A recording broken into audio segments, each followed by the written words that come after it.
Hello my dear students, एक बार फिर मैं देवारियन आप लोगों के समक्ष कैरियर ब्रिज ऐप पर आप लोगों के समक्ष प्रेजेंट हुआ हूँ। आप लोगों ने बहुत अच्छा पिछले वीडियो में कमेंट किया था और बहुत सारे कोर्सेज के बारे में बताया था।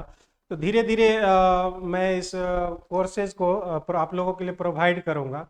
फिलहाल कुछ क्वेश्चंस को धीरे धीरे लेकर दो चार क्वेश्चंस को लेकर आगे बढ़ते हैं और थोड़ा इस नए डिजिटल बोर्ड पर जो है देखते हैं इसको। तो ये कुछ क्वेश्चंस हम लोगों ने जो है दो क्वेश्चन इस सेलेक्ट किया है और इस दो क्वेश्चंस को हम देखते हैं।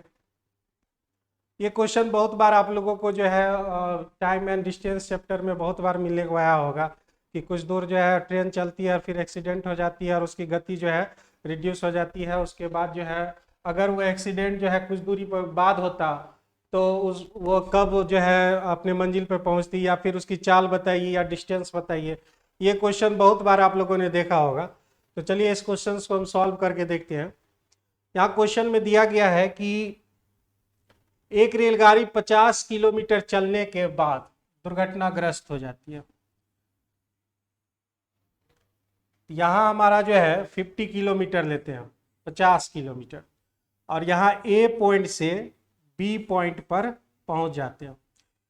यहाँ से नॉर्मल स्पीड से चला है, नॉर्मल स्पीड के बाद जो है वह एक्सीडेंट हो जाता है और उसका स्पीड जो है घट कर आपका जो है 3/4 गुनी हो जाती है, 3/4 गुनी रेशियो में। तो इसका मतलब हुआ कि वह 4 के, अगर हम माने वह 4 के स्पीड से चल रहा था तो अब उसकी स्पीड जो है 3 हो गई है।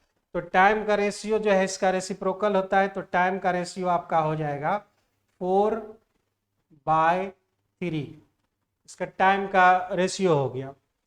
तो यहां से आपको देखा, यहां से इसको इस मंजिल पर पहुंचने में, ये मंजिल हमने डी पॉइंट मान लिया, तो उसको कितना समय लग रहा है? 35 मिनट्स, 35 मिनट जो है उसको बी से डी पर पहुंचने में लग रहा है एक्सीडेंट हो जाने के बाद। तो 35 मिनट्स यहाँ पे देर से पहुंचता है, तो यहाँ पर जो टाइम का रेशियो दिया हुआ है 4:3 दिया हुआ है, तो अगर हम डिफरेंस करें तो 1 हो जाएगा।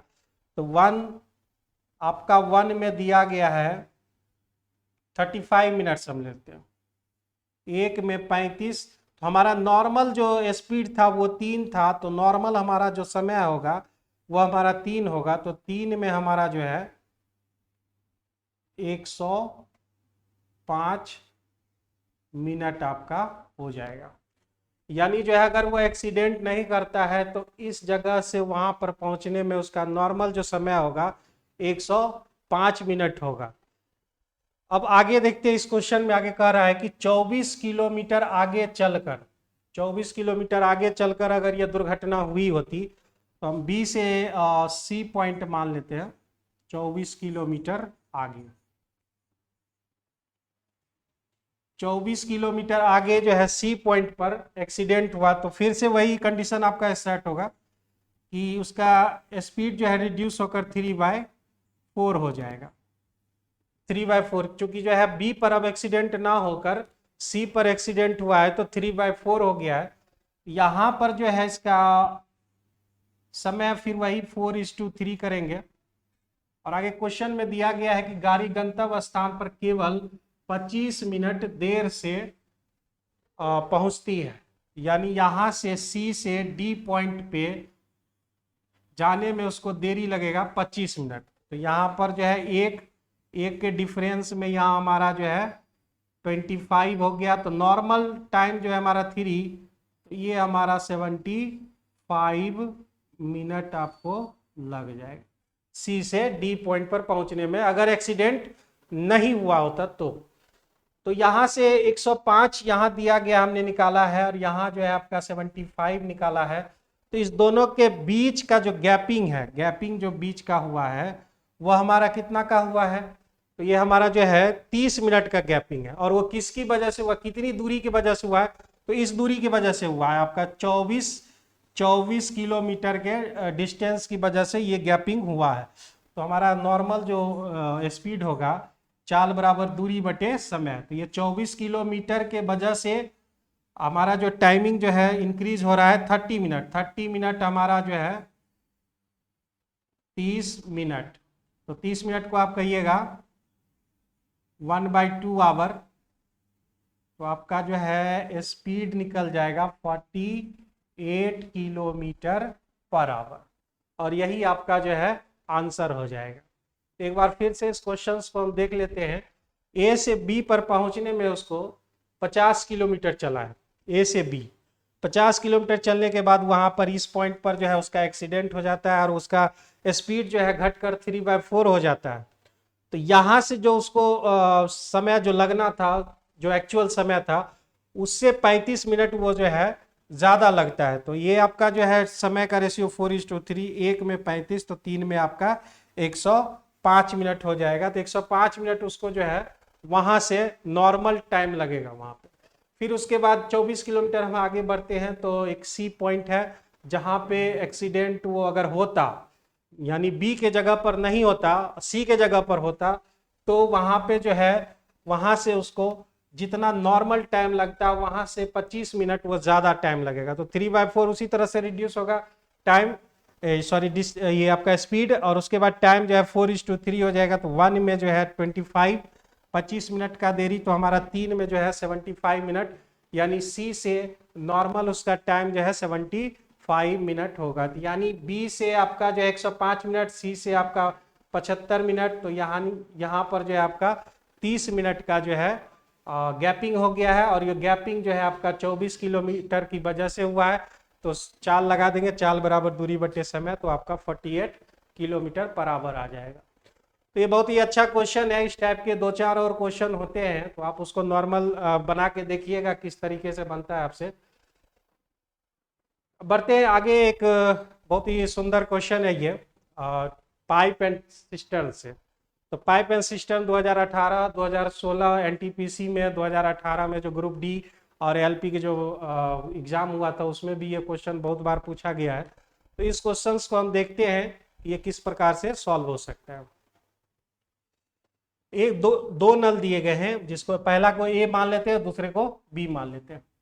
30 मिनट दिया गया है आपका और ये 36 मिनट दिया गया है, भर सकते हैं। ए जो है 30 मिनट और बी जो है 36 मिनट में जो है भर सकते हैं। दोनों पाइप एक साथ खाली टंकी में खोल दिए जाते हैं, परंतु अवरुद्ध होने के कारण, यानी इसमें रिस्ट्रिक्शन लगा हुआ है, अवरुद्ध होने के कारण जो है पहले पाइप से कुल मात्रा का 5/6 भाग तथा दूसरे पाइप से कुल मात्रा का 9/10 भाग उससे पानी जो है निकल जाता है।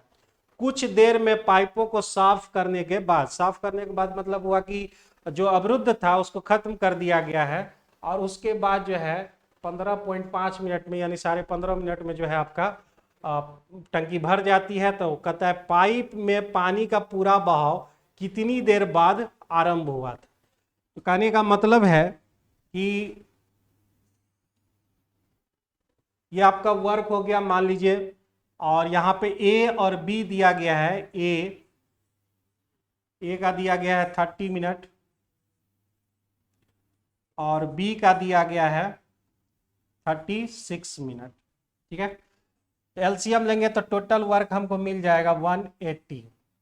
ये हमारा टोटल वर्क 180 हो गया है, और ये आपका जो है 6 इफिशिएंसी आ जाएगा और इसका आपका 5 इफिशिएंसी हो जाएगा। ठीक है, यानी शुरू से ए जो है 6 इफिशिएंसी से काम करेगा और बी जो है 5 इफिशिएंसी से काम करेगा। 6 यूनिट काम करता है।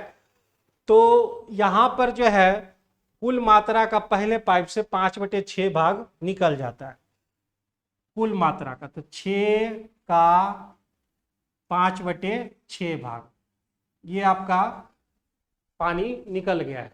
ठीक है, फिर दूसरे पाइप से कुल मात्रा का 9/10 भाग। दूसरे पाइप से, दूसरा पाइप का एफिशिएंसी 5 है और उस पर निकला है 9/10 भाग।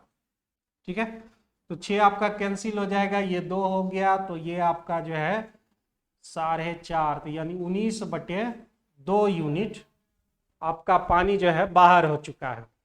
अब इतना पानी बाहर हो गया है, तो यही कह रहा है कि जो मान लीजिए यानी यहाँ तक जो है अवरुद्ध चला और उतना 19/2 पानी जो है आपका बाहर हो गया, तो इतना देर का जो है हमने टी मिनट मान लिया है, टी मिनट। तो 19/2 इफिशियंसी है और टी मिनट तक ऐसा होगा तो आपको जो है इतना वर्क होगा, 19T/2 इतना वर्क हुआ टी मिनट में, जब तक अवरुद्ध रहा तब तक। अब यहां से जो है अवरुद्ध खत्म कर दिया गया, यहां से अवरुद्ध खत्म कर दिया गया है। अब यहां से ए फुल्ली अपना वर्क करेगा और बी भी आपका फुल्ली वर्क करेगा। तो ए और बी फुल्ली वर्क करेगा तो आपका इफिशियंसी पर यूनिट 11 हो जाता है, 11 यूनिट पर मिनट। और इसके बाद जो है आपका दिया गया है यहाँ पे 15.5 मिनट में, यहां से 15.5 मिनट में जो है वह भर जाता है, यानी 31/2 मिनट में आपका भर जाता है। तो ये आपका टोटल वर्क हो जाता है। टोटल वर्क आपका कितना दिया गया, 180 दिया गया है, ठीक है, 180 दिया गया। अब इसको जब हम सॉल्व करते हैं तो ये 13 31 हमारा जो है 341 और 19 जोड़ते 360, 360 का था, यानी अगर आप टी के जगह पर 1 रखेंगे तो आपका जो है 180 हो जाएगा, यानी आपका ए नंबर ऑप्शन सही होगा। कहीं कोई दिक्कत इसमें नहीं होनी चाहिए। सबसे पहले हमने जो है ए और बी जो आपका वर्क कर रहा था 30 मिनट और 36 मिनट एलसीएम लिया, टोटल वर्क हमारा 180 हो गया है। और 6 एफिशिएंसी पर यूनिट से ये काम करेगा और ये 5 एफिशिएंसी से आपका वर्क काम करेगा। तो ये 5/6 उससे पानी निकला है और ये आपका 5 एफिशिएंसी काम करेगा, तो ये 9/10 आपका पानी निकला, टोटल 19/2 यूनिट जो है आपका काम हो जाएगा। तो ये टी मिनट तक अवरुद्ध चला है, तो इतना आपका टोटल वर्क हो गया है जब तक अवरुद्ध था। फिर उसके बाद अवरुद्ध खत्म हो गया तो दोनों साथ मिलके काम करेंगे, तो 6 5 11 और ये 15.5 मिनट दे रखा है, टोटल 180। तो ये आपका टी का वैल्यू 1 आ जाएगा। इसका कहने का मतलब हुआ कि 1 मिनट तक जो है उसमें अवरुद्ध चला था, यहाँ से यहाँ तक 1 मिनट तक अवरुद्ध चला था। तो डियर स्टूडेंट, छोटे छोटे वीडियो के माध्यम से ही मैं आप लोगों के कुछ दिन आता रहूँगा। इसके बाद जो है कोर्स लॉन्चेज होंगे, मैथ टेस्ट सबसे पहले मैं लाऊंगा यूट्यूब के माध्यम से। तो चलिए मिलते हैं अगले वीडियो में।